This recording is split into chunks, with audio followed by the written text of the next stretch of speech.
तो चक्रव्यूह में नहीं फंसता है। ये सबसे बड़ा मंत्र होता है। तो हम कई लोगों को बता देते हैं, कई लोगों को नहीं बता सकते, कई लोगों को नहीं बताते हैं। हम देखते हैं, ये देखते हैं कि इसका दिमाग चल क्या रहा है, करना क्या है। आज की दुनिया में एक विडंबना ये भी चल रही महाराज, हमको अभी एक किसी कटिंग पेपर के माध्यम से देखा, उसने कहा कि पूर्वजों को अपने पूजा घर में नहीं बैठाना चाहिए। मान लेता कि नहीं बैठाना चाहिए, क्यों नहीं बैठाना चाहिए ये भी मैं समझ गया, लेकिन बैठाना चाहिए। मैं इस पर ताल ठोक के घोषणा करता हूं और सिद्ध कर दूंगा कि पूजा घर में पितरों को बैठाना चाहिए। लेकिन उनके कुछ क्वेश्चन हैं, क्वेश्चन मार्ग विषय बिंदु है, उनको ध्यान रखते हुए हनुमान जी के बगल से आप किसी पितराणी को नहीं बैठा सकते, क्योंकि हनुमान जी महाराज ब्रह्मचारी, हनुमान जी महाराज एक ऐसे देव हैं जैसे कि ये मानते हो ससुर के बगल से बहू नहीं बैठा सकते। उत्तर मिल ही गया होगा। आजकल कुछ मॉडल वाली बहुएं हैं कि ससुर से चिपक चिपक के बैठती है। कुछ दिक्कत दुक्कत देखिए, सभी नहीं, सभी तो बहुत अच्छी माता है। जब तक ससुर के दो चार ठूसा नहीं खा ले जब तक बहू खुश नहीं होती, और जब तक बहू ना खा ले तब तक ससुर दोनों खुश नहीं होते। तो ऐसे देख लेता कहीं भी बैठ जाते हैं। सच्चाई ये है कि जहां पर बाबा बैठे हैं उनके बगल से बहू यदि स्वर्गवासी हो गई है और भूत योनि में आ गई तो उसके बगल से नहीं बैठा जा सकता। और पूजा घर में इसलिए नहीं बैठाना चाहिए क्योंकि पूजा घर में आपके देव कोटि के देवता बैठे हैं, देव कोटि के देवता बैठे हुए। आदरणीय हमारे बड़े गुरु भाई या हमारे बड़े ताऊ के द्वारा आज पेपर में मैंने पढ़ा, उन्होंने अच्छा, क्योंकि बड़े हैं तो उनकी बात तो काटना असंभव है, लेकिन पिता और बड़े बुजुर्ग बड़े भाई के सामने छोटे भाई को सीखना चाहिए। क्योंकि टेलीविजन का माध्यम से, सोशल मीडिया के माध्यम से पूरी दुनिया में जानकारी जा रही है। हमारे तहसीलदार साहब आ गए, वे तो आ जाएंगे, आप तो क्या है? हाँ, मंत्री जी आगे आ जाए। तो हमारा कहने का मतलब है कि जो पितरगण हैं, पूर्वज हैं, जो भूत योनि में हैं, उनको हनुमान जी के बराबर पटा नहीं दे सकते, राम जी के बराबर पटा नहीं दे सकते, उनसे ऊपर नहीं बैठा सकते, लेकिन उनके चरणों में दूसरी अलमारी में बैठा सकते हैं, दूसरी अलमारी में बैठा सकते हैं। और साथ ही ये ध्यान रखें कि हनुमान जी के बगल से कोई भी देवी भूत प्रेत कोटि के देवता नहीं बैठते हैं। हनुमान जी कलिकाल के राजा हैं, जैसे मुख्यमंत्री के बगल से छोटे मोटे अधिकारी नहीं बैठते, उनके सामने वही बैठते हैं जो IAS IPS होते हैं। इस लेवल के लोग बैठते हैं मुख्यमंत्री के बगल से। तो कलिकाल के राजा हनुमान जी महाराज है, उनके बगल से भूत बैठेंगे कैसे? भूत तो बैठ ही नहीं सकते, प्रेत कोटि के देवता भूत आपके पितर बैठ ही नहीं सकते, क्योंकि वो तो हनुमान जी हैं। और कहा भी गया है, बाबा कुसुम जी लिखते हैं कि भूत पिशाच निकट नहीं आवे और महावीर जब नाम,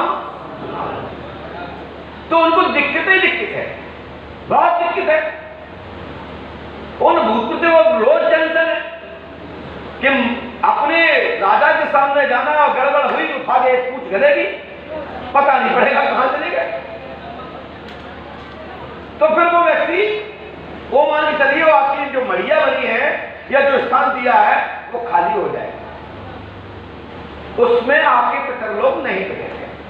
लेकिन पूर्वजों को उनके नीचे वाली आसनी पर बैठा देना चाहिए और उनका भगवान का प्रसाद पहले भगवान को भोग लगाना चाहिए और भगवान के बाद फिर पितरों को लगाना चाहिए।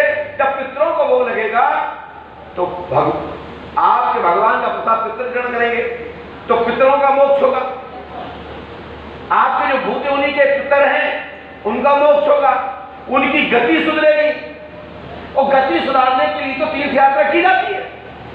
ऐसा शास्त्र पुराण स्मृति स्मृति इसका प्रमाण है साथी। और जब भगवान का प्रसाद पितरगण करते हैं तो पितर प्रसन्न होकर के आशीर्वाद देते हैं, साधुवाद देते हैं कि धन्य हो हम अपने नीचे की जो पीढ़ियां हैं, जो हमारे वंश के हमारे नाती पोता पंथी हैं, जिन्होंने मुझे इससे मुक्त करा दिया। साथी, घर में पूर्वजों को स्थान देना चाहिए। हमेशा पितरानियां जो होती हैं, जैसे कि सासू माँ यदि भूत योनि में आ गई है तो हमेशा उनको अंदर बैठाना चाहिए और पुरखों को बाहर बैठाना चाहिए। ये नियम है। आदरणीय अपने पूज्य बड़े ताऊ का मैंने आज आख्यान पढ़ा, आर्टिकल पढ़ा पेपर के माध्यम से, और वैसे मैं इस पर जवाब देने की आवश्यकता नहीं थी, क्योंकि जब उन्होंने लिखा है बताया तो सही बताया है, क्योंकि वो तो विद्वान है, महामंडलेश्वर है। लेकिन कुछ लोगों ने हमसे तो प्रश्न पूछा मीडिया के माध्यम से कि आपकी इस पर क्या राय है, आप हमेशा पितरों के बारे में बताते हैं। तो हमारे भैया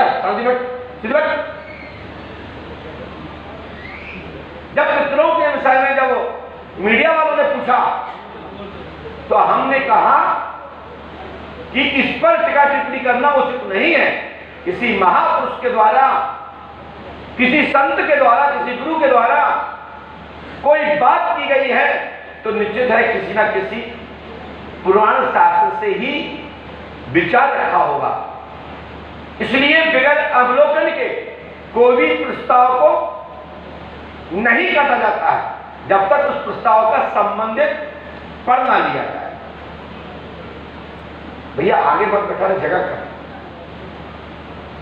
भैया बिंदु जी वहां सेट कर दीजिए, आप आगे बैठा दीजिए, पीछे बैठा दीजिए, और सब लोग आगे मत आइए, व्यवस्था बिगड़ती है। सोचा करो थोड़ा सा, दिमाग से तो सोच ही लो। आप लोग वही बैठा दिया करें गेट पर, जो प्रसंग चल रहा है उसमें आप लोग विद्वान बन जाते हैं, या तो पहले से आके सीट ले लीजिए।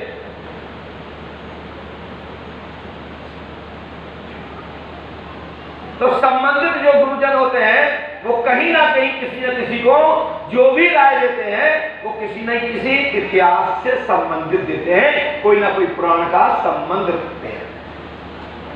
दूसरा, आज और एक बड़ी घटना सोशल मीडिया के माध्यम से देखा, जो मलिक्ष लोग हैं, जो वास्तविक जिनको असली मलिक्ष कहते हैं, जिनको नीच मलिक्ष कहते हैं, जिससे लंबे समय से हमारा संवाद चला है, हमारे सनातनियों का संवाद चला है, उन मलिक्षों को भी मैं चेतावनी देना चाहता हूं कि दम है तो मूर्ति तक क्यों पहुंचते हो। तुम्हारी मां ने दूध पिलाया है तो एक बार गुरुचरण तक पहुंच के देखो, तुम्हें सैकड़ों जगह से तोड़ दिया जाएगा। मठ मंदिरों तो क्यों बोलते हो? तुम्हारे बाप ने इतना दूध नहीं पिलाया, तुम्हारे बाप ने इतना दूध आपको आहार पोषण नहीं दिया कि तुम किसी साधक के पास तक पहुंच सको।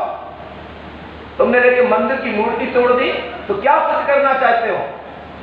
हम लोग इतने संस्कारी हैं, सनातनी लोग इतने संस्कारी हैं कि वे तुमको नहीं तोड़ते, तुम्हारे धर्म को नहीं तोड़ते।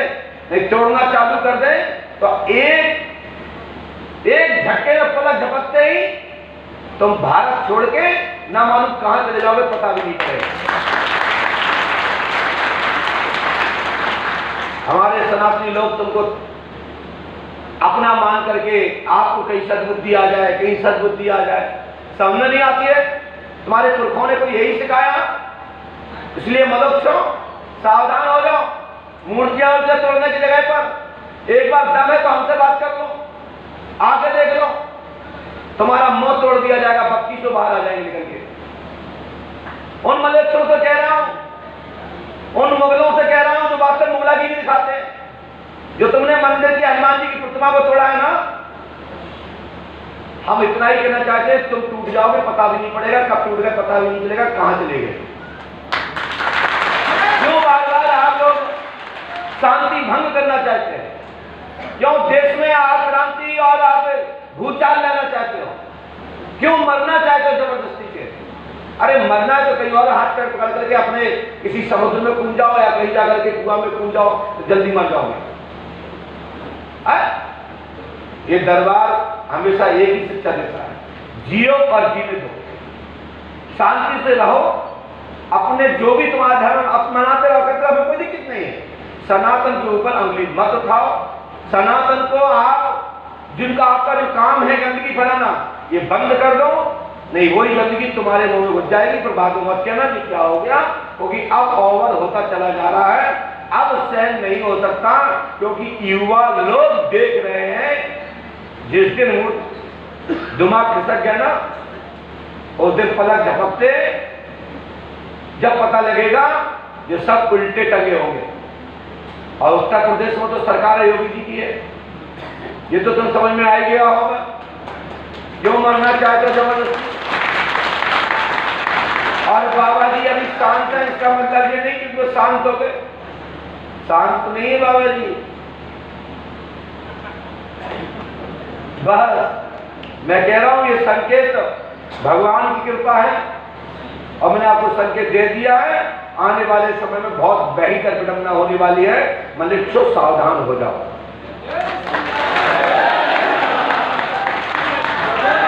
इसके लिए अपन चलते दरबार की ओर। श्री पंडोकर सरकार दरबार आपको चेतावनी देते हुए, धर्म पंथ का मार्ग बताते हुए और राम नाम संकीर्तन करने की धुनी क्या अपील करते हैं कि आप सब लोग एक साथ खड़े होकर के नहीं, बैठ करके हाथ उठा करके भगवान का धन्यवाद बोलेगा, ताली बजा करके, और 5 बार कम से कम श्री राम नाम संकीर्तन करें। बोलो श्री राम जय राम जय जय राम, श्री राम जय राम जय जय राम, श्री राम जय राम जय जय राम, श्री राम जय राम जय जय राम, श्री राम जय राम जय जय राम, बोलो श्री राम जय राम जय जय राम, श्री राम जय राम जय जय राम, श्री राम जय राम जय जय राम, बोले श्री राम भगवान की, बोले श्री हनुमान जी पंडोकर सरकार की, परम पूज्य सद्गुरु श्री आदिमान जी महाराज की जय। जय श्री राम, जय जय श्री राम। श्री पंडोकर सरकार प्रकाश दरबार में आपके बारे में जो भी लिख के दिया जाता है वो लैमिनेशन करा कर रखें। यदि कोई भी ऐसा कोई विषय बता दिया जाए दरबार से तो नाराज नहीं होना है, अपना सौभाग्य समझना है कि मुझे कड़वी दवाई दे करके सर्व मार्ग की दिशा दी गई है। जब जीवन में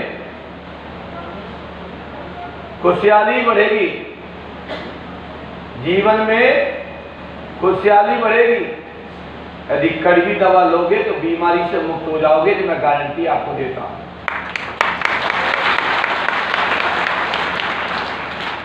बोलिए पंडोकर सरकार की।